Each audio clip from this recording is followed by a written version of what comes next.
You stepped into shadow and substance, creativity and integrity. You stepped behind the byline.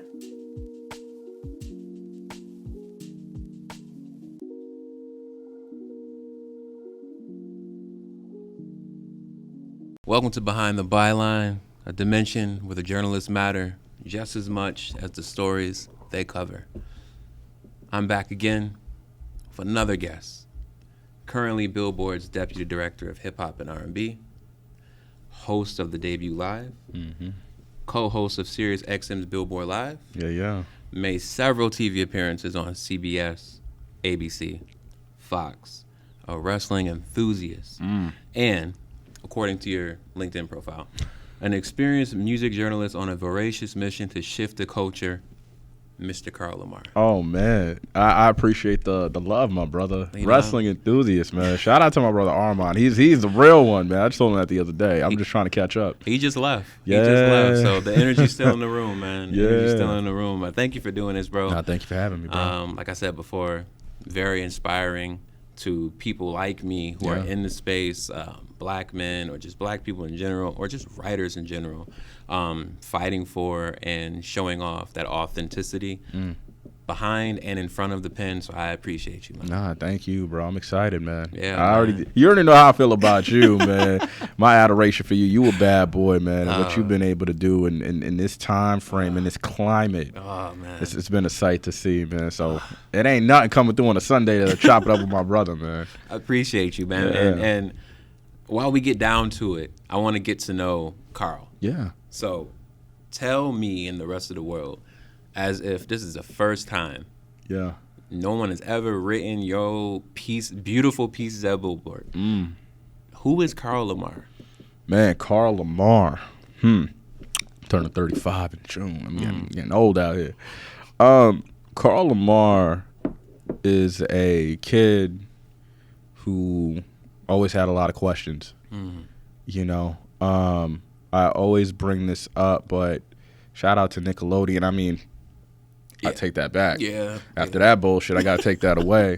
Fuck Nickelodeon, respectfully. Not disrespectfully, fuck Nickelodeon. But no, I say that because, you know, Doug was a show that I grew up watching. And, you know, I always loved how he used to walk around with his journal. Yeah. You know, so I was such an inquisitive child, an only child. And, you know, I slowly began carrying a notebook around, not knowing what journalism was. Wow. You know, Damn. I used to always just push certain subjects, just have a ton of questions to my parents, to my family, and my friends. And then, you know, I've always loved sports. Yeah. So before music came into play, music journalism came into play, I always thought I'd be a sports writer at a certain point. Wow. Yeah, man. So Stuart Scott, R.I.P. Rest in peace. Yeah, man. You know, I used to watch Sports Center all the time, and some of the gems he used to drop, you know, combining hip hop. Yeah, come on, man. Yeah, bro. And seeing somebody like that on the big screen gave me hope that maybe I could do something like this. You know, slowly but surely, my parents started sending me magazines, slam magazines, and, you know, from Stuart Scott to Scoop Jackson. Scoop, man, that's probably one of the. Sheesh. Not to me, he is my GOAT from sports journalism aspect, man. Stephen A. is up there, but what Scoop was able to do, man. From a publication standpoint, he gave me hope that maybe I could really tackle this sports journalism thing for real. Yeah. So, you know, I say that to say, growing up, Carl Lamarre, super inquisitive, always had questions, wanted to tackle sports. And then when he got older, he saw that there was a chance to do it, and he just went and tackled it. You know, a super ambitious kid that realized, and I don't need to be the only person to try to save the world. You know what I'm saying? In this journalism game, let's do it all together. Facts. Yeah, Facts. man. And where did you end up majoring or going to school, and then what did you major in at the university level? Yeah, man. I went to Howard University. That was HU. I got a funny story about that. I was supposed to go to St. John's. Oh, wow. Yeah, it was between St. John's and Howard. I had submitted my application the day they had a deadline. And, you know, I didn't have money to pay for my application. So my boys at the time, they like all huddled up and got me like $35 to send that application in. That's real. My guidance counselor sent it out for me. And then months go by, I'm calling to see if I got accepted. They lost my application. What? So they couldn't find it. Yeah. You know, so at this point I was about to give up because I had gone to visit Howard and everything, and I loved it. Yeah. You know, it gave me a Brooklyn vibe, a black vibe Yeah. that I really needed. You know, it's around May. I called one more time as a Hail Mary, and they're like, nah, we found it. You're good to go. Universe, come on. You're good to go. And I'm so grateful for my experiences at Howard, man. I ended up obviously going with the mindset of being a journalist. I wrote for the Howard Hilltop my first year, my freshman year. That's crazy. Doing some opinion pieces. I remember writing some about Steph Curry. I did 3 to 4 pieces, and then during my freshman year, I started writing at a blog site. This might be, it's hiphopgame.com. Yeah, man. That was blog era call, man. Real legendary. Hiphopgame.com, my freshman year. Yeah. And shout out to Brian Kaiser, man. He was a white dude that was spearheading the shit by himself. Oh, that's bold. Yeah, by himself. And he was doing all these interviews with Kanye, young Kanye. Yeah, bro. Wow. Yeah, so, you know, I used to go on hiphopgame.com in high school religiously between that and DX. So being able to have that as my first look, man, as a kid, a freshman. Stamped it, bro. That's so crazy. I was super excited about that, man. Wow. Yeah. And what was one of the most pivotal moments in your life that sort of led you towards the path of journalism? Because, you know, for everybody, there might be that one cover story that they read. Maybe it was a concert. Maybe it was an album review. What was that for you? I think it was going back to high school. I went to Alma Memorial High School in Long Island, and I remember winning 3rd place for my sports story. I want to say it was called Why 30's the New 20, playing off the Jay-Z, Kingdom Come joint, and that was pretty much about why scoring in the NBA, oddly enough, was at a high clip. And, you know, that won in all of Long Island 3rd place. Wow. You know, so that let me know, okay, I could actually do this. Yeah. You know what I'm saying? I was sports editor at the time. I'm like, maybe I have a shot at this. You know, and I had English teachers and journalism teachers that were really pushing me and saying, yo, you know, you have the voice. Yeah. You have the pen. You know, try to see if this is something you could do. Wow. Yeah.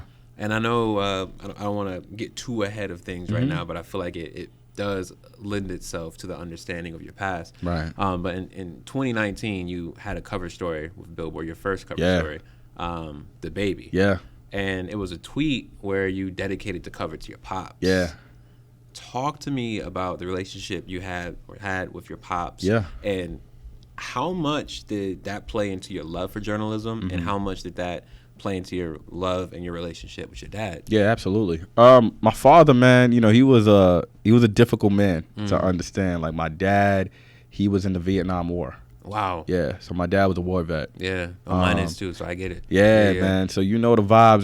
It's hard to see them crack. Yeah. You know what I'm saying? Very hard exterior. And I think what I was able to gain from him was his resiliency. You know, and just learning not to crack under pressure. You know, my dad, he and my mom never understood the essence of journalism. Journalism to them was like 20, 60 minutes. Yeah. You know what I'm saying? Yeah. And for them, their worry was, you know, you're going to go into a field where you're not going to be making much money. And I never been a believer of like chasing the bread. Yeah. I've always been somebody that chased love and passion. So, you know, as I started to ascend, maybe 2017, 2018, my dad was starting to see what I was doing, and he was like, okay, I think he's going to be all right.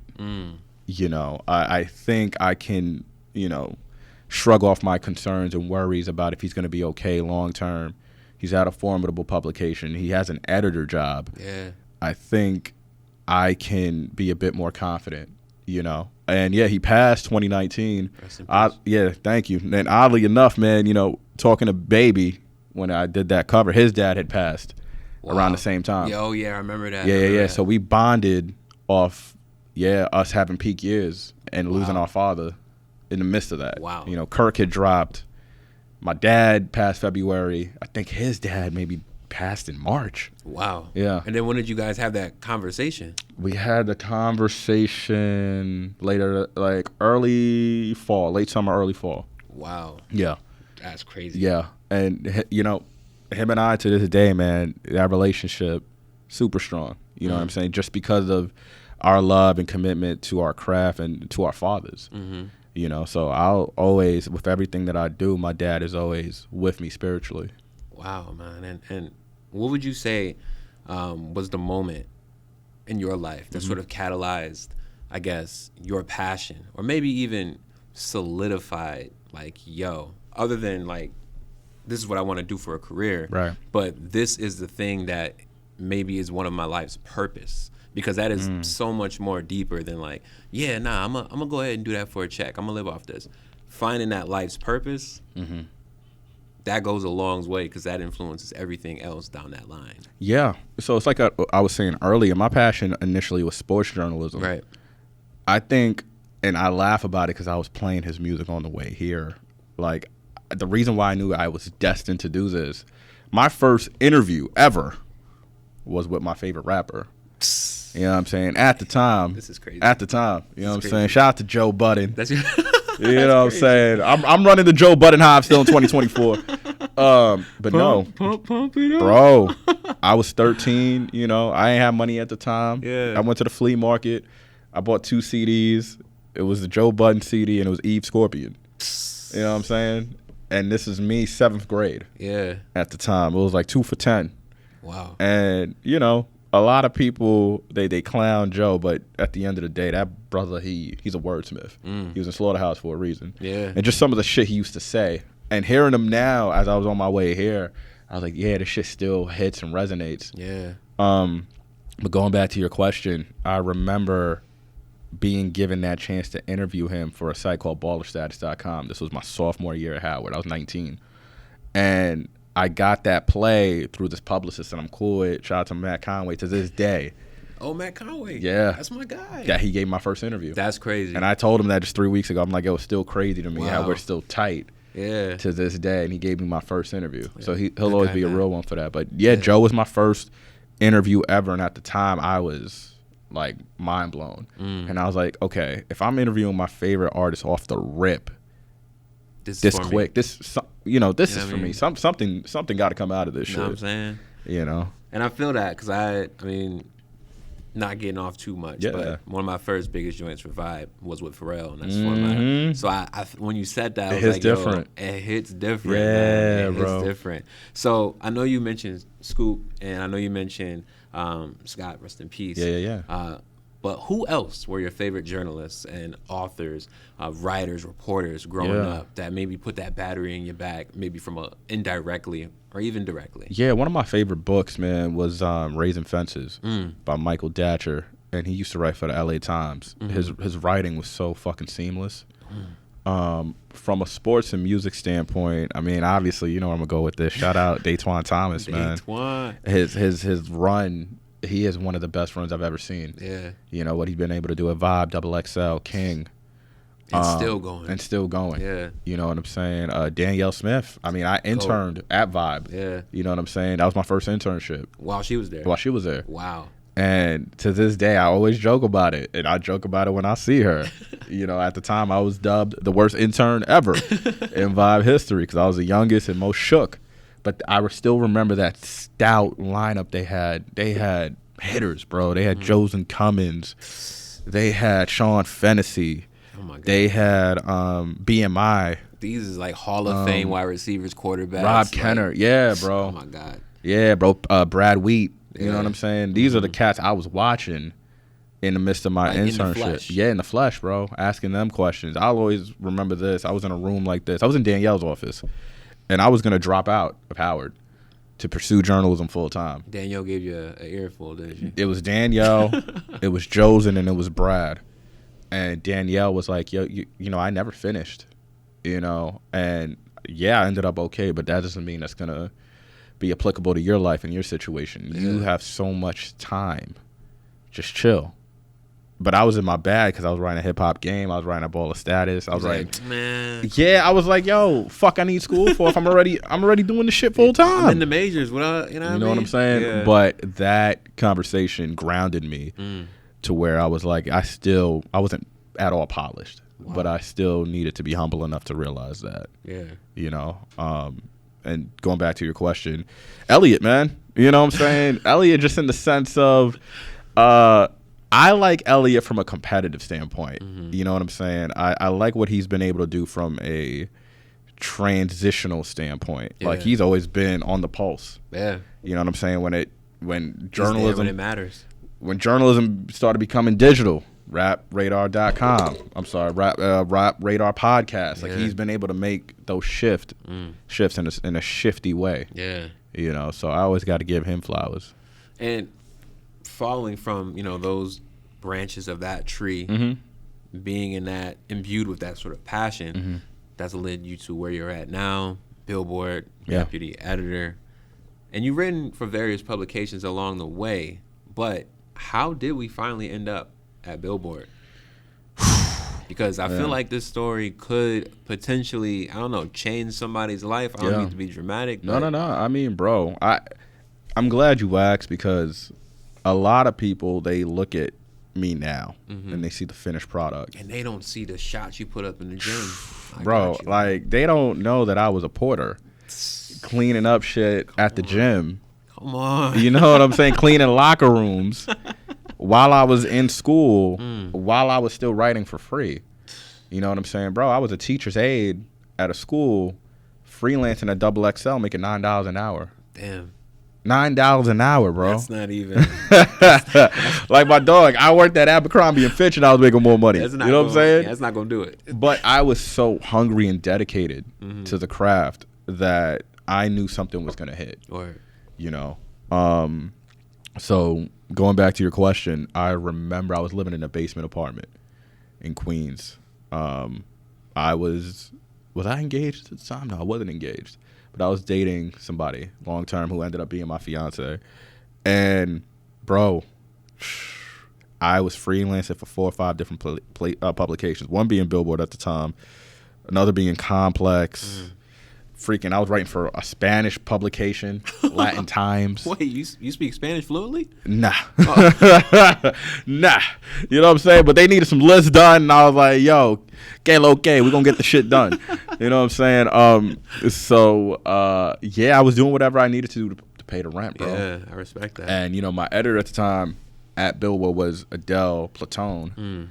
And, bro, she's always been a godsend for me, man. Like, I remember when I got fired from my job, she hit me like a couple days later, like, yo, I'm looking for somebody who could freelance full time for Billboard. Yeah. And I was like, word. That's me. I was like, yo, what's up? And she was like, nah, I know you got a lot on your plate right now. She told me the rates.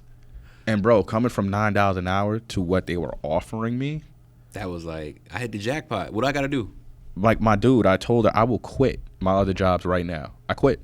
On the spot? On the spot. I sent an email, quit. And I was writing for, shout out to Georgette over at XXL. She was my editor at the Boombox. I was writing at the Boombox. I was writing at Latin Times. I deaded all that shit. Just for me to say, I'm strictly Billboard. Damn. 5 days a week, Monday through Friday. And then I did that for 8 months. This was 2016. Wow. 2016. I started November 2016. And I stayed there for 8 months on a freelance capacity full time until I heard Adele was leaving and Adele was going to Tidal. And that position was for hip hop editor was open. At the time, I didn't think anything of it, because I didn't look at myself as an editor, right? So I get a call from, the higher ups and they're like, yo, we want to interview you for the hip hop editor position. I'm like, no, the fuck you don't. Like, what are you talking about? I'm not an editor. I'm a writer. Hey, you got it messed up, bro. Call somebody else. I'm playing on my phone. And, I was scared as shit, bro, because I've always been the ultimate go-to freelancer. That was my tagline back then, because I was all over the place snagging big interviews just as a freelancer. But I never had a full-time journalism job. Yeah. So when the interview came about, one of the people that interviewed me was Dan Rice. Wow. Dan and I worked at Double XL together. Shout out to Dan. Yeah, Dan. So prior to that, we were already homies. So we're sitting here like you and I, and he's like, yeah, so you ready to work? So he's already telling me I got the job, and I'm thinking nothing of it. But, you know, in the midst of that interview process, I'm still freelancing at Billboard. Mm-hmm. So I'm scared as shit, like, damn, what's going to happen? Not knowing I was the only candidate. There was one person who came up in conversation. Mm-hmm. Daytwan deaded the whole thing. Wow. That one person who actually shouted me out like 2 years ago on Twitter, which was, I was mind blown, was Jason Rodriguez. What? Yeah, they were looking at for hip hop editor. Yeah. Yo, And- life is crazy. Yeah, and Daytwan, because, you know, obviously he still had a big role in the company. Mm-hmm. He stepped in and said, yo, why go to Jason when you got somebody right here who is already familiar with the system, who's been doing the work for 8 months? You just got to let him go. You know what I'm saying? Like, let him out of the cage. Let him cook. Mm. And, you know. Shout out Dave, man. Bro. Yo. Daytwan, there was a time when him and I, not to segue too crazy, there was a time him and I, this was maybe 2-3 years before that Billboard shit. We were in the LIRR together. Bro, I didn't have money to take the train. Mm. And I'm thinking, how am I going to finesse this shit? He looks at me, he's like, yo, I got his ride. And that was maybe a 30-40 minute ride. And bro, he gave me all the gems about his time as a Double XL, putting together that 09 freshman cover, which is my favorite freshman cover. It's one of the best. And bro, that day just reminded me, if I'm ever in a position like that or a position of power, I'm always going to put on and pass it forward. Mm-hmm. So I got that from Daytwan. Yeah.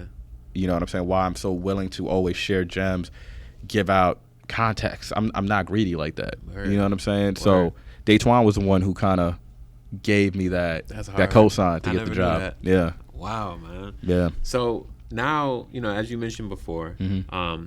very big into sports. Yeah. Love sports. One of Yeah. your lifelines. Yeah. So where does wrestling enter into your bag of interest? Because you are probably one of the biggest advocates Yeah. for wrestling to be taken as serious, if not more serious, than what it is now. So talk to me about how wrestling entered into the Carl Lamar. I came into wrestling when I was a kid. You know, I had the lunch bags. I had like a WCW, NWO lunch bag. Classic. Yeah, I had N64. I had literally WCW, WrestleMania NWO 2000. Revenge, Oh. WrestleMania 2000. No Mercy. No Mercy, bro. Come on. Classics. Come on. But you know what's so crazy? At a certain point, as I'm sure a lot of people did, they grew out of it. So I maybe grew out of it mid to late high school. Mm-hmm.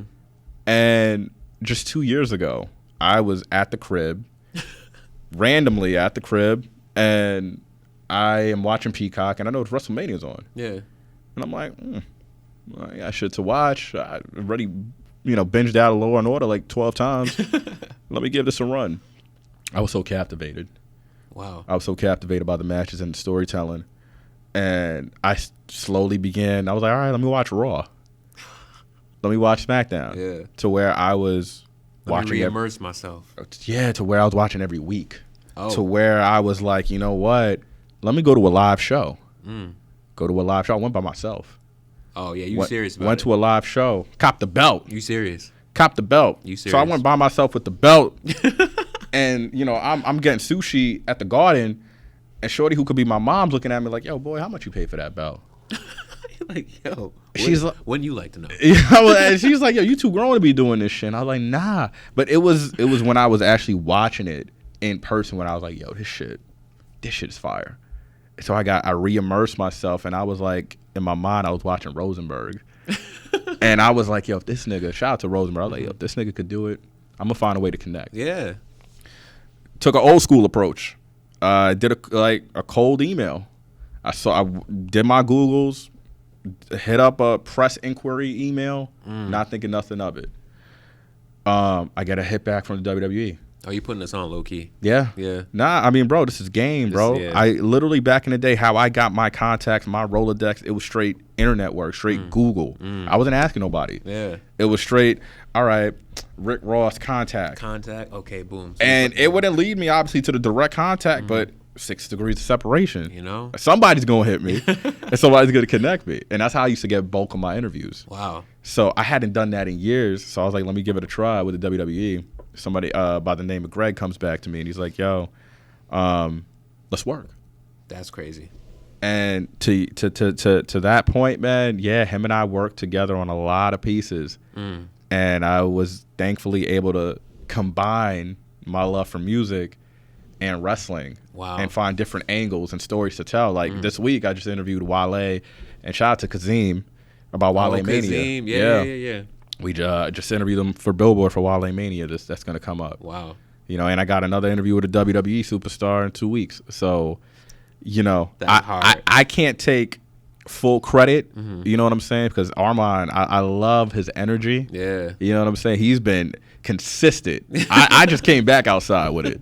You know, he's been a consistent lover of the sport. Shout out Armand. Yeah, and seeing him being able to do these interviews as well at a high level with his robust knowledge, that's been a sight to see. And it's interesting, too, because I think it was a recent article from Forbes. Yeah. And it was talking about how WWE and AEW are currently in the throes of a boom. And, I mean, hopefully we can get a graphic up on a little post-production on this, but it's called WWE and AEW Igniting Pro Wrestling Boom Period by Blake Ostriker. I want to give him his props. And it explains how we're currently living in a wrestling renaissance that might rival that of like the iconic Attitude Era. Yeah. Which that was the era where I was really tapped in. So that piqued my interest because I'm like, oh, they doing it like that? Like those are the GOATs to me. So, you know, after the Attitude Era and everything, did young Carl ever think that wrestling could return to a time that rivals that era? Or did you think it was just clipped for that? I thought it was clipped, man, because you look at the superstars from that era, man. Rock, Austin, Rock. Triple H. Now. Yeah, bro. And you got The Rock cooking right now with the Bloodline. What is happening right Hollywood now? Rock. He's you know what I'm saying? timeless, bro. Yeah, bro. Taker, you know, Mankind, HBK, bro. Kurt Angle. Like, that was a stout, robust era, man. You know what I'm saying? But then as I started watching, it was really Roman Reigns and the Bloodline, man, what they were able to do to get me captivated again with the sport. The storytelling, as the kids would say, was fucking cinema. Cinema, bro. Cinema. Yeah, bro. Like, you got grown men out here saying cinema. That's how they were able to cook these last 2 years with that plot, to where, again, you have people my age and older reinvested in the sport because of the storytelling. Yeah. You know, and a lot of stars they're WWE, they're doing a great job in building a lot of stars to where this is probably, the star power is similar, you know, to the Attitude Era, I would say. And how have you, I mean, I know you touched on it a little bit, yeah. But how have you managed to seamlessly work your love for wrestling into your work? Because it's not like a jarring thing where you come out of nowhere and it's just like, damn, that's a little awkward that you interviewed, you know, Triple H or something like that. But you're weaving it in with hip hop and keeping it authentic to you. I think I started that. So back in the day, I used to work for Dime Magazine. So I used to, I used to always want to work at Slam. I never got a Slam byline. That's probably, and I'm never say never. You know what I'm saying? They still around. They cooking. Slam is cooking. Some of the covers they're working. Man, that J. Cole joint was crazy. Crazy. Shout out to Jenks, man. He penned that joint. I know. Yeah, bro. That nigga's so nice. He's a bad boy. Shout out to Jinx. But I say that to say, hey, I used to write at Dime, and I was trying to find my lane because obviously I was still sports centric. But I was like, okay, I have a plug clearly to artists. Yeah. How can I weave in my connections with artists while still writing for a basketball publication? Mind you, I wasn't getting paid. I did not get paid for a long time, just in general. But my incentive was creating a lane. So who did I call in? My good buddy, Joe Budden. Joey! And Joey, man, he was one of the first cats I interviewed talking about sports and music. And then it started growing. I got somebody like R.I.P. Mac Miller. Oh, damn. French Montana. Meek Mill. Kid Ink. Wow. Throwback name. Shout out to my homie Rocky Fresh. I was able to get all these interviews at Dime just by talking about sports and music. Yeah. So it wasn't easy. I mean, it was easy for me just to, you know, intersect the two because there is an intersection between sports and music. Very seamless. So that was kind of the same thing I did with the WWE. You know, my first interview was with Damian Priest, and I was like, okay, how can I finagle this for a Billboard interview? I know I'm at a dope publication, but I still want to tell a story that makes sense to our audience. Right. Damian Priest was happening to fight Bad Bunny. Of course he is. You know what I'm This saying? is a layup. It's This a is layup. a layup. So I was actually working on a story to interview Bad Bunny, Snoop, Damian Priest, Rey Mysterio. It was going to be something crazy. That's hard. But it all fell apart. So I was like, okay, I'm still going to salvage this. Yeah. So I was like, let me interview Damian. And, you know, Damian has had an incredible run this past year where he won Money in the Bank, had a phenomenal match with Bad Bunny at Backlash, where they flew me out to Backlash. So they flew me out to Puerto Rico. You know? Wow. Yeah, and I got to see Backlash. I got to see SmackDown. You know, and it's always been about how am I going to, I got to find an angle here. Yeah. Same thing with Cody Rhodes. I was shocked I got Cody Rhodes. That's crazy. Off the, because again, I'm not no, you say enthusiast, you know, I love it, you know what I'm saying? But when it comes to the expertise, I'm still humble enough to say I'm working my way back to that peak. Yeah. Getting Cody off the rip, I was like, all right, I know I'm going to do a dope interview with him, but what's the story going to be? The song that he has, the entrance song, is so... It's crazy. Bro. It's crazy. Bro, it's hard. You know what I'm saying? I don't even be tapped in, and I saw a clip on Twitter, and The I'm like... Kingdom record is crazy. Shout out to Downstraight, crazy, bro. Yeah, to the point where the group ended up following me on Instagram. Nah, this is great. Yo, come on. You know what I'm saying? But it's always about trying to find that intersection where I could appease both audiences. So nobody's being left empty. That's hard. Yeah, thank you, man. And while you're doing this in the boom of the WWE right now, on the contrary, unfortunately, we're currently in a period of journalism. Yeah. That is in a daunting direction. Not really a boom, more like a whimper. Yeah. So according to an article from journalist Maya Yang for The Guardian, a memo was sent out February 22nd by Bruce Dixon. The Vice media chief stated that Vice plans to lay off hundreds of employees and stop publishing on Vice.com, period. And as we've established, you're Billboard's deputy director. Yeah. How did this seemingly never-ending cycle of layoffs, eliminations, fear, AI's coming, the TikTokers are coming, how does this atmosphere sort of influence you and the decisions you make there? Because I'm sure there have been layoffs, you know, while you've been there.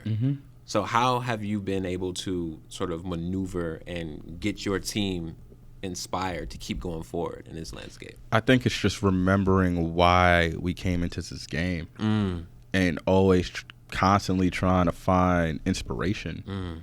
I'll be honest. I mean, during my 8 years at Billboard, yeah, of course, there were times where I felt defeated. There were times where I felt like I wasn't being challenged.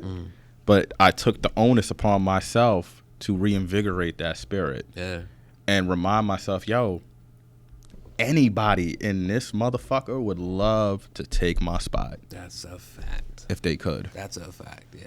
You know what I'm saying? And I'm talking about people whether they have a job or not. So I'm very mindful of and grateful of the position that I'm in. So that's enough for me to wake up every day to know that I got to be on my grind and do what I got to do. That in addition to, and I'm super thankful because I sometimes don't even see it, but there are people that watch and admire my work. And I always say, yo, your byline is all you got in this motherfucker. That's a fact. You know what I'm saying? There's people to this day that do not know what I look like. But I guarantee you, you know, they'll probably know a story or my byline. And that was the way it was for a long time when I was freelancing. A lot of people did not know who I was physically. Yeah. But when they heard the name, oh, yeah, that's homie. He did something with Complex, or he did something with Double XL. Word. You know? So as far as my team is concerned, yeah, we have, like, people of different ages. You know, shout out to my hitter, Haran, Mamo. Like, yo, she's been knocking shit out, man. 7 covers, and she's only 26. Sheesh. I turned 35 in June, and I'm at 7. She's 26. For perspective, I'm 30. I have 0. Yours is coming, bro. I know. Yours is coming. And but I say that for her specifically because I was at a place where, yeah, I was questioning the direction of journalism. But she is somebody who always reminds me, like, if you have the hunger, the dedication, things will fall into place. It's going to fall into place. You just got to trust it. That's a fact. Yeah. So, now that we know who's holding the pen, Mm-hmm. it's time to go behind the byline. Yeah. Come on. So the first joint you sent me, Yeah. Hip Hop 50. Yeah. How Nas orchestrated a golden celebration, published August 2023. Yeah. Fire. Thank you. That was a moment. Thank you. I mean, if you missed that moment, you can go to Getty Images right now. I'm pretty sure you might see Carl linking it up with Nas, Yeah. everybody else from Billboard. Like, it's crazy. Thank But you you, can bro. also go to billboard.com and actually read it. Yeah. So I want you to talk to me about how you set this cover story up. Hmm. Because I remember talking to you about Yeah. it when it was actually happening Yeah. and feeling inspired. Like, yo, I want to run through a world. Like, this is Yeah. crazy. Yeah. So how did you manage to snag Nas to celebrate hip hop's 50th anniversary? I don't know if you ever got a chance. When I posted the cover, I wrote a long message on Oh IG. yeah, nah, yeah. And yeah, just the story behind that, bro. We were going into it where, I mean, I could talk about it candidly since it's over. We were gonna do 5 covers. That's what I pitched. Yeah. I don't know if you remember that. No, I remember that. So I wanted to do 5 covers where one was gonna represent each decade of hip hop. Come on. Paint the picture for us. It's super ambitious. You know what I'm saying? But I thought it was in the realm of possibility. And at the time, we had locked in 3 of those. One being Wayne. The other one I want to say was, oh my God, it's a throwback name. It's like 70s, 80s. I don't know why. And the other one was LL. And we didn't have Nas at the time. And, when we did one of our meetings, they were like, yo, this shit is going to be harder than, it seems. So we're going to have to debt it. That's crazy. So we end up deading it. And then we still have Wayne. And in my mind, I'm like, I love Wayne to death. But I was like, yo, it's Hip Hop 50. We got to do something big. Yeah. So I'm talking to Nas's team, a relationship that thankfully I was able to build over the years just through past conversations with us doing the Grammy That's hard. joint together with him and Hit Boy. That's hard. Me doing that, what's that thing? He had a joint he made me do, either way, I forget. But I remember thinking, he's pushing his whole Hip Hop 50 narrative to the max. He's about to do Yankee Stadium. He needs to be celebrated. He never had a Billboard cover. That's crazy. Never had a Billboard cover in his 30-year career. Nah, that's crazy. And I was like, imagine having Nas and Wayne in the building. How crazy that would be. Yeah, man. So I pitched the idea to his team. Yo, let's do it. All right, now I got to push it to the wigs. I got to push it to the big wigs. It's always good when the artists and the teams are like, yeah, but now you got to push it up the flagpole. And, the idea of having a separate cover, one being Nas, one being Wayne, thankfully, the team was in love with it. And I'll always be grateful for Nas and the team because I remember my little brother, he lives in Florida, and he was coming up. And, I see him, seldomly, maybe like once or twice a year. And the time they wanted me to go interview him was the time he was coming up. And, I've always been big on work-life balance. And I was like, I know this is probably going to be the biggest cover of my career, but I also know my little brother needs me. I'm the only real male figure in his life. So I remember talking to Nas's team, and I was like, yo, this might fuck up the interview, but I got to change the date. We got to change the date. And this is me telling their team, we got to change the date. Knowing they could curb the shit out of me. Yeah. And they were like, yo, take your time. Be with your family. Nas and Ant, shout out to Ant, Anthony Salah. They only want you to do the interview. So if you don't do the interview, we're not doing the story. Nah, repeat that. What did they say? What they say? They said, yeah, if you're not doing the interview, we're not doing the story. And I've had a lot of stories like that. That's crazy. And I think that just speaks to what I've been able to do as a journalist. Nas? Yeah. That's... Yeah, so thankfully they pushed the date back. I got to spend time with my little brother. Word. And then I went and interviewed Nas. Damn. You know what I'm saying? And come on. Yeah, seeing him at Power Players, man, he gave me a big hug. And he was like, yo, Mr. Carl, man. That's what you call me, Mr. Carl. He was like, yo, I was a little scared because there was a clip that came out and he was worried about like his answer being misinterpreted. Like, Mr. Carl, I don't want the internet to come at your boy crazy. I was like, nigga, you Nas, baby. You know what I'm saying? That you Nas, bro? Come on, but what's the dopest thing about it? And I don't think people realize that I joke around with my team. Bringing Nas and Wayne together, that was the first time they seen each other in years. Really? Yeah. Wow. And you know what spawned from them linking at Power Players? They did that track together. That track. That was from the. Yes, sir. Because Wayne, I was right there, and Nas was like, "Yo, I got a record for you." That's and Wayne was like, "Yo, send that." And then lo and behold, the project comes out. So you did that. I'm not taking no credit. That's crazy. That's the team and I. So the team and I. That's crazy. You know what I'm saying? Had a small, very minuscule part. You know what I'm saying? But moments like that, yeah, bro. That's history. Yeah. That's crazy. Yeah, bro. So how were your nerves as you prepared to put this together? Like, did you have any like reservations? Were you nervous? This was probably the easiest cover I've done. And I think because listen, what I've realized about myself as a writer, as I've grown, I do appreciate writing long feature stories. I used to be very scared of writing long form pieces because I used to doubt my writing ability. I'd be lying if I said, you know, I wasn't shook going into those kind of pieces. Yeah. The Q&As was always that's easy. It's easy. Yeah, you know, you got a quick intro, but it's really just a transcription. You can start to see the cracks the longer it goes. Right. But selfishly, one of the reasons why I always lean towards the Q&A too is because I knew as a journalist I was so great at pulling. And there were certain things that obviously you got to cut when it comes to the long form pieces. Yeah. So selfishly, I would want to keep the Q&A because I know there's going to be gems in there that people are going to appreciate and not get anywhere else.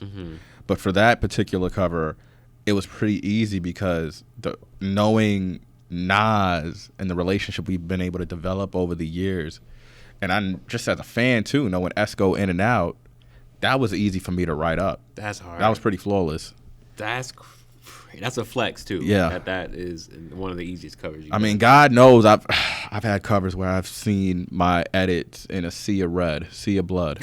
Yeah, bro. But that was a quick turnaround. And the other cover that you mentioned, the Lil Wayne joint, that was done by Gail Mitchell. That's my goat. Shout out Gail Mitchell. That's my goat. 20 plus at the bill. Hey, she smoked that. Yeah, bro. She smoked. I was reading that joint, I think shortly after it came out.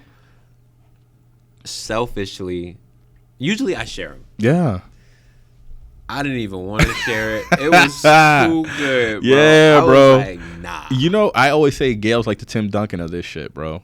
Big fundamentals. Yes, bro. yeah. Like, everything that she wrote and how she wrote it was like, yo, this is J school. This is bro. This is literally everything they teach you, and some of us are straight too to the far. fucking T, bro. We stray too far away, and we trying to be like really artsy and creative. Yeah. And her fundamentals are nuts. On display. Oh my God. On display. I was like, yo, I know so much about Wayne, but I felt like I didn't know who he was until I actually read that piece. Yeah, bro. So shout out to her. And you know, Wayne loves Gail, man. Every time I bring up, last time I interviewed Wayne, it was a couple months ago, and I was like, yo, Gail said what go tell Miss Gail I said what to do. Like, even at Power Plays, he's like, he called her Miss, he loves Miss Gail, man. Miss Gail. Yeah, bro. And what role did Gail play in setting up the Nas piece and maybe even the direction? Her and I, we always like bounce ideas off each other. You know, we're not too cocky to where it's like, oh, I could do this myself. Yeah. Especially me. I know, and I have a GOAT on my team. I have Tim Duncan on my team. I'll be your Tony Parker. Shit, I'll be your Bruce Bowen. Let me know. We getting the chip. We're getting the chip either way. You know what I'm saying? So there were certain things, especially, you know, with her experience, you know, being tenured in this industry for so long, you know, there's certain things from the 90s, sure, from a historian standpoint, she'll be able to toss me. Yeah. You know what I'm saying? Certain little nuggets that she may know about from back in the day. That's so fire. That I always appreciate, you know, going to my OGs about. Yeah. Yeah. And why do you think these pieces were needed? Let's hone in specifically on Nas, because yeah, that's the one that you did. Other than the obvious hip-hop 50 angle. Right. Why else would you say this piece, in the way that you wrote it, was definitely needed at that time it was published? I think because I don't think from a mainstream standpoint Nas has ever been given his flowers. We know culturally. Yeah, we know. Yeah.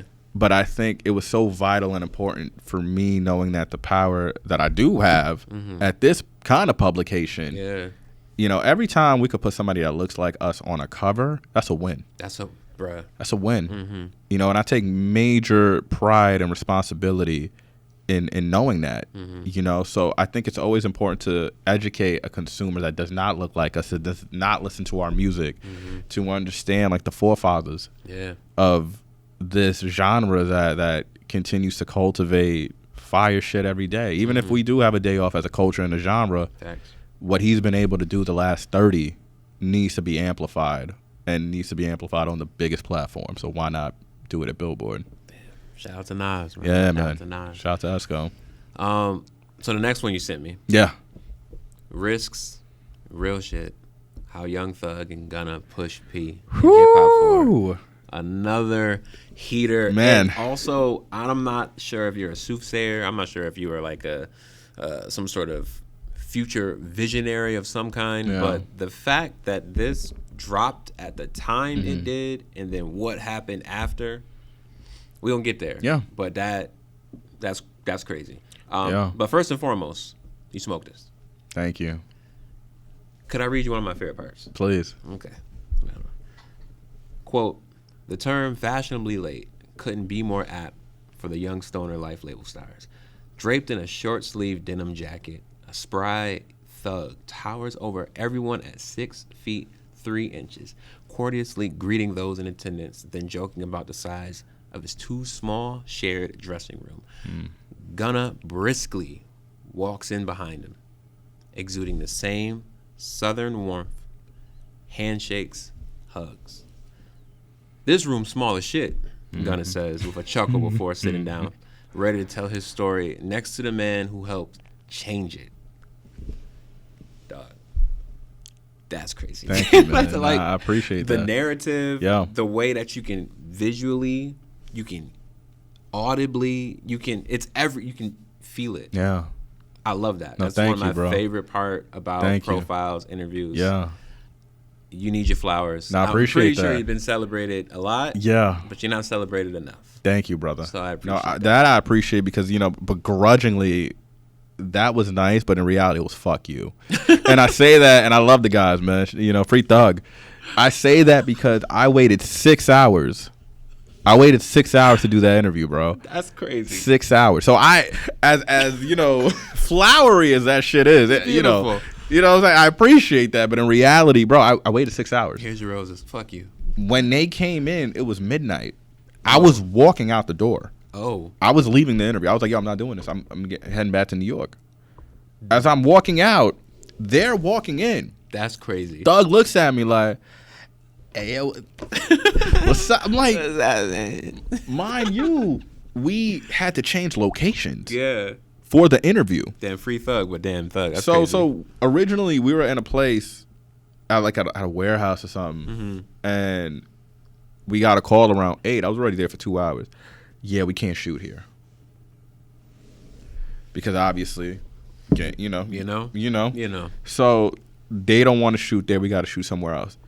The production team had to pack everything up. You know how long that takes, bro? Oh, they wildin'. Had to pack everything up, the entire shoot. This is why we go behind the byline. Package it to go to another studio, which was maybe 30 minutes away. At this point, now they're unpacking everything. It's 11 o'clock, 11:30. I'm sending texts and emails. Yo, fuck this shit. I'm leaving. I can't do this, bro. That's crazy. Nah, B. This ain't it. This ain't it. And I had never been so frustrated in my life. Wow. You know what I'm saying? And I was like, yo, we'll figure it out. Mind you, I was the one who pitched to do that cover. Yeah, I can tell the way you wrote it. I'm like, yo, he's passionate about this. Yeah, but there's more. Yeah, because literally they had a moment with, like, Gunna had a moment with Push and P. And, you know, what Thug has just been able to do at that time with YSL, I was like, this needs to be documented. Yeah. You know, so I had pitched the idea to their team. They loved it. Thankfully, our team loved it. It was just, the process was so fucking exhausting, man. Yeah. But when we sat down, I was in shock. Wow. I was in shock because, you know, I think I'm a decent journalist. To be able to pull the shit that I got out of them. To know everything you just told me now, and then to read that and how eloquently, that's crazy. Because, bro, Thug has done worse. Doug has done worse, bro. From an interviews perspective, I've Yeah. heard stories. I've heard horror stories where he doesn't even show up. He doesn't even show up to video, fucking music videos. Like, you remember the Wyclef Jean video? Yeah. You know what I mean? Like, I forgot all the about homie didn't even pull up to his own music video. You know what I'm saying? And it's still a classic to this day. Like, bro, it's yours. Yeah, bro. He didn't even come up to the music video, man. But I was so shocked by how, eloquent and articulate both of them were, to where, bro, we were having fun that conversation. It was 40 minutes. And I was like, I didn't think these niggas were going to talk for 10. But I think part of being a journalist, too, this is where I'll give myself my flowers from like a Hall of Fame standpoint, which I got. I learned after that interview I could open anybody up. And I think that's just because of the demeanor I walk with. Yeah. You know what I'm saying? I try to always, not even try, I just naturally have warm energy, bro. You know what I'm saying? Where even the toughest gangsters in the room. I remember I had Kevin Gates in the room one time. And Kevin was like, yo, I'm scared to go on stage, bro. I'm like, why are you scared? I'm like, Kevin, okay. He's like, what you want to do? He's like, can we do some push-ups together, brother? Me and Kevin Gates were busting out 20 to 30 push-ups. That's crazy. Before we did our little interview and he performed. And, you know, but moments like that was when I realized, I was like, yo, you have a skill at helping people open up, which is why I might go into, honestly, I was thinking about being a life coach when it's all said and done. That's hard. Real shit. Damn. Yeah. I mean, I attempted to do some life coach stuff. Yeah. In the summer of the pandemic. It didn't, it worked. Yeah. But it ended very bad. Oh, no. That's the story for another day. So anyways, what went into the preparation for this story? I know you just said everything that was kind of like a hurdle. Yeah. The obstacles that you face. But in preparing for this, the amount of information that was in this, the different angles you took it, the backstory, the context, everything, how you set up the play in this particular story, crazy. Yeah, thank you. So I imagine the preparation had to be arduous. Yeah, no, it was tough, man, because you have two subjects versus traditionally just having one. It's like a handicap match. Yeah, bro. So you want to make sure you're telling the story the best way as possible, making sure both participants get their shine. You know, at the time, like I was saying with Gunna, he had Push and P. That was a whole movement. You know, DS4 came out. Banger. And Thug, being the label head, you know, Thug is Thug at the end of the day. You know, he was kind of playing the label boss, where he still had some music. I think Punk may have came out maybe just a couple months prior, but he was kind of just chilling. But he still had the verse on Push and P. And I still wanted to make sure I told his story, even though he may have been quiet. I'm like, yo, this is a dude who has culturally shifted hip hop, right? And give him the flowers that he deserves. And then having an understudy like Gunna telling the story of, like, even though Thug is chilling right now, he has this number 2 that's more than just a Robin. Right. So it was really trying to make sure I told that story of a Batman Robin type of feel in hip hop to the best of my abilities. And at what point during your conversation with Gunna and Thug were you like, I got something special? Man, I want to say, and you could correct me because I haven't looked at the story in a minute. I want to say, it may not even be in here, but I think Thug had made a Biggie reference. And I don't think it might be in there. I think that may have got cut. But I think he had compared Gunna to Biggie. That's crazy. And I was like, word. As a New York nigga, you're like, word. But, you know, elaborate on that. And his how he elaborated was pretty dope. But I think at the end of the interview, you know, it was me looking at the time where I'm like, yo, I actually got a lot of shit here. Looking at the transcript after that. And then just leaving with a good feeling. They were both smiling and happy. So I was like, okay, I can honestly say, one, again, this is a cover that nobody has done. And to get them to open up the way that they were able to. And even for myself, being able to finesse through pressure, knowing that they were 6 hours late, knowing I was mentally and emotionally out of it, but to pick myself back up and to put on an interview like that, I knew that was something special. And while we're here, you sort of mentioned the idea of a cover story like that. I want to strip that down a bit. Cover story, period. What goes into deciding what is cover story material and what is just a feature on Billboard.com? Okay. That's a good question. I would probably say, let's say somebody like, let's use a Thug and Gunna in this case, right?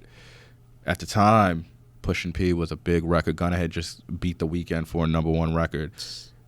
We could have easily said, yo, fuck it, let's just do a Gunna cover. Yeah, easily. Yeah. Easily. Yeah. Or even just say we could do an online piece on Gunna for .com.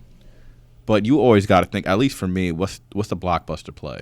I'm always going to try to go for the blockbuster play first, right? What's the dream scenario? The dream scenario would be able to get Thug and Gunna and tell that YSL story, knowing that they're elusive figures in the game. Yeah. Why not go for the gusto first, and then whatever does not materialize or crystallize, okay, if we can't get Thug, let's try to do Gunna then. And knowing Gunna's team might come back and say, let's do a solo Gunna cover. At the time, he probably could have got it. Yeah. But it's, again, why not go for the gusto? Right. You know, so if we, for whatever reason, was not able to get Thug, would we probably put Gunna on the cover at the time? Maybe. Probably would have been a digital cover. You know, I don't know if Gunna would have been .com material because he had so much momentum. Yeah. So I think part of it goes to the artist's momentum to distinguish whether they're just going to be a .com piece or if it's going to be a print piece. Wow. Yeah. And you mentioned the little bit about Biggie. Right. Or that didn't make it. Yeah. So what are some other questions from this particular interview that maybe didn't make it, or maybe particular moments? I love hearing what was like left on the cutting room floor. I think, well, I left right after the interview because I'm going to sleep. But they didn't finish until 5 a.m. Like shooting and everything? Everything. 5 a.m. 5 a.m., man. And I wish I was there because now it's like a gift and a curse, that cover, man, because obviously it was used in Thug's case. Yeah. You know what I'm saying? And even when it first came out, I thought the photos were so hard with the garments, with the outfits they were wearing. They look so mysterious. Yeah, and that was all them. They were like, oh, nah, we about to go crazy with this shit. You know what I'm saying? But I would probably say just not knowing, like, how long the whole thing was going to be. If you think about it, we started at 5, 6 o'clock, and it was essentially 12 hours. Damn. It felt like a video. It felt like a music video day. I love that, man. Yeah, I mean, I didn't be in there. Like, I told them too when they first got there. I said, "Yo, we're not doing the shoot. We're doing the interview first because I really wanted to get that done. I know they're gonna get the shoot done, but I needed to make sure I'm leaving Atlanta with something. Yeah, I'm leaving here with something. I'm leaving here with something, bro. Shout out to Denzel. You know, and thankfully, yeah, man, they gave me a lot, bro. You know. And towards the end of the story, Gunna says, quote, "I don't want Thug to stop no time soon," unquote, after discussing the possibility of leaving behind rap to be a full-time executive, which is great, and it was amazing, but that kind of, foreshadows some shit. So then Billboard published this cover story in March 2022. Thug was then arrested and charged with 2 counts, conspiracy to violate the Racketeer Influence and Corrupt Organizations Act for an offense dating to January 2013, and criminal street gang activity for an offense dating to May 2018, according to LA Times.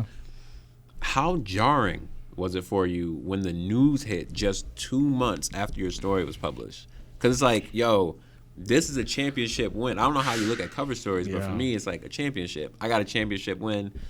60 days goes by, breaking news. You know what's so crazy looking at that cover then and now?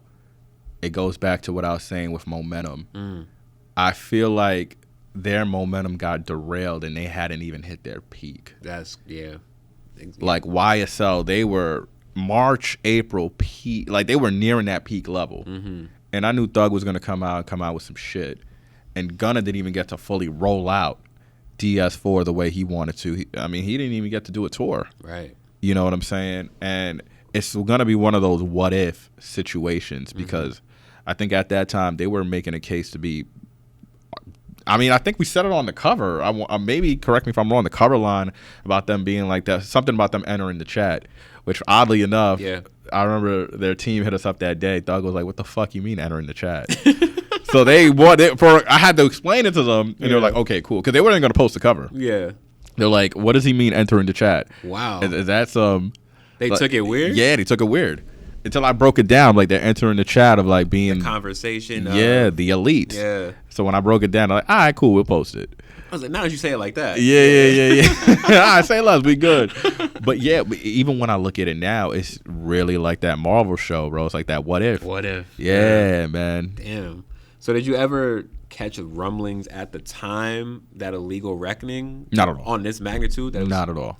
Bro, even when I interviewed them, man, I was like, yo, man, these guys are cool, man. Like, I didn't think or feel no criminal Because the energy in the interview was very like, yeah, no, this is great. Like, yeah, bro. Shit is good. And that's typically how it goes when you least expect it, man. Not knowing, like, cats are trying to hit you with some Rico shit behind the scenes, bro. Literally. Yeah, that's like some ghost power shit, bro. You know what I'm saying? You putting all this work, you chilling, not knowing cats is really plotting on you. Jesus. Have you, since then, have you had any sort of communication or anything with Gunna or Thug or anybody from that team? Nah. Damn. Nah. So this cover was just, yeah, and then that was it. Mm-hmm. Wow. Yeah. What is one or maybe two things you learned from dealing and creating with and constructing this particular cover story that might be different than other ones? Patience. Patience. Because again, bro, I really almost left that interview. I would have walked out not knowing that. Had I walked out too, that moment would not have been made. You know what I'm saying? To where it sucks. And I say this, I in my heart of hearts, I feel like Thug is going to get out. Yeah. I just don't know if Thug and Gunna's relationship will ever be the same to where they'll ever grace another cover like that. So I feel like that cover is a fixture. That's crazy. You know what I'm saying? Unfortunately. And I would pray to God Thug's able to get out and they're able to get back and have this kind of brotherhood and another cover comes out. But for that moment in time, bro, and that's how I look at covers, bro, like at a moment in time, this is when unfortunately their momentum got derailed. It's a what if situation. Yeah. You know, but patience is something I definitely learned. I'm glad I stayed as long as I did. I'm glad I got to sit down with them both and just see the brotherhood that they got. Yeah. You know what I'm saying? And again, it makes me wonder, what if that shit did not happen? Where would they be right now? They'd probably be running rap right now. You know, Gunna put out one of the most fire albums last year. Yeah. You know what I'm saying? So can you imagine if Thug was right there with him? You know? Damn, man. Yeah, bro. And is there anything else that you would like to say for people watching that might be inspired by your story, by any of the stories that we shared on Behind the Byline, and they want to get into journalism? They want to get into maybe from the outside looking in a ship that looks like it might be sinking because of all the layoffs or anything like that. What would you say to them to keep them inspired and, you know, to keep that passion instilled within them? If journalism is something that you deeply love and is a profession you aspire to be in, then pursue it. You know, right now it's looking real grave, looking real dire, but I am a firm believer that everybody that's in the game right now, they're here for a reason. Everybody that's actively cooking, they're still here for a reason. And, you know, things do happen where people get laid off. And that has nothing to do with lack of talent. Facts. You know, that's just another hurdle in terms of how am I going to get back to where I need to be. God knows I've gotten laid off. I've gotten fired before, you know, but adversity builds character, you know, and there are people that still read. Yeah. And I got to remind people that. There's a lot of us. You know what I'm saying? There's people that still read. I joke around, like I'll post a story, then I'll do a recap video, and I'll be like, for my people who don't read, but there's people who still read. For my people who don't want to watch the video, here's the link. So I'm in a phase where I'm going to give you both options. But just know that if writing is something that's dear to you, you could be the one to keep the game alive. You know, and that's why, like I said, I'm in a space right now. I'm not chasing accolades. I'm not chasing covers. I'm about pushing the culture forward. Facts. Damn. Well, I appreciate you, man. I appreciate you, brother. That's all I got. Yeah, man. That's all we got. I thank you for this, man. Nah, thank you, brother. This was an honor to have you on the show. Like I said before, I don't want to go too crazy. Yeah. But that is what the show is all about. It's about giving the flowers and giving the acknowledgement and giving the sort of bolstered love that our bylines deserve, and the work that we do. Nah, thank you, bro. And of course, I gotta give you your flowers. Like I said, man, like you're one of the reasons why this culture is still intact. Oh, that's crazy. You know what I'm saying? I'm just a guy. Nah, bro, you're a tremendous writer with a tremendous vision, bro. Thank you. And I'm a firm believer we need more people like you to keep this beautiful thing alive, man. Thank you, man. Thank you. Well, ladies and gentlemen, Carl Lamarre. Yeah. I'm Mark Griffin, and this has been Behind the Bylines. I bid you adieu. Peace.